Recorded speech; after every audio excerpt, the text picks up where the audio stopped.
जय Malhar news चॅनलच्या सर्व प्रेक्षकांना सपना चौधरीचा नमस्कार। नंदुरबार जिल्ह्यातील नवापूर स्थानकात बस मागे घेत असताना फलाटावर मागे उभ्या असलेल्या एसटी वाहक व चालक यांच्या दुर्लक्षपणामुळे महिलेला जोरदार धाक दिल्याने महिलेचा मृत्यू। प्लॅटफॉर्मवर बस लावताना चालकाच्या निष्काळजीपणामुळे महिलेला जीव गमवावा लागला। बसस्थानका बसलेल्या आजी आणि नातीला धाक दिल्याने आजीचा मृत्यू तर नात जखमी आहे। चालक आणि वाहकाला पोलिसांनी ताब्यात घेतले असून चौकशी केली जात आहे। नंदुरबार जिल्ह्यातील नवापूर बस स्थानकात घडलेल्या एका भीषण अपघाताने नंदुरबार जिल्ह्यासह संपूर्ण नवापूर शहर हादरून गेले असून एका निष्पाप महिलेचा दुर्दैवी मृत्यू झाल्याने नागरिकांमध्ये एसटी महामंडळाच्या गलथान कारभाराबाबत तीव्र संतापाची लाट उसळली आहे। भरदिवसा प्रवाशांनी गजबजलेल्या बस स्थानकातच घडलेल्या या घटनेमुळे राज्य परिवहन व्यवस्थेच्या सुरक्षिततेवर गंभीर प्रश्नचिन्ह उपस्थित झाले आहे। शहादा आगाराची शहादा सुरत मार्गावरील बस स्थानकात लावताना चालकाने बस पाठीमागे घेतली। यावेळी प्लॅटफॉर्मवर बसलेल्या गोताबाई कोठाऱ्या वसावे आणि त्यांची नात नितीक्षा वळवी यांना बसची जोरदार धाक बसली। या अपघातात गोताबाई वसावे गंभीर जखमी झाल्या। स्थानिक नागरिकांनी तातडीने त्यांना उपजिल्हा रुग्णालयात दाखल केले, मात्र उपचार सुरू असतानाच त्यांचा मृत्यू झाला। नितीक्षा हिला किरकोळ दुखापत झाली असून तिच्यावर उपचार सुरू आहेत।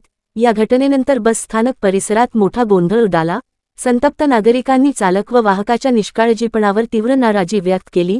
घटनेची माहिती मिळताच नवापूर पोलिसांनी घटनास्थळी धाव घेत चालक आणि वाहकाला ताब्यात घेतले असून पुढील तपास सुरू आहे। नवापूर प्रतिनिधीसह सपना चौधरी, जय मल्हार न्यूज नंदुरबार।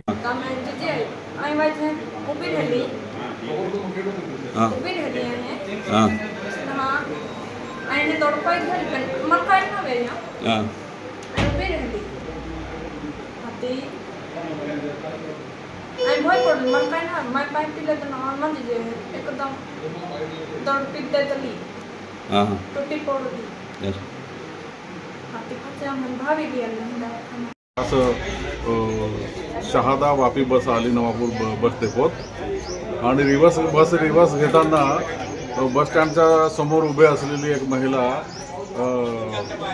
गोताबाई कोठाऱ्या वसावे राहणार डोकऱ्या आणि तिची नात होती, शाळकरी मुलगी आहे।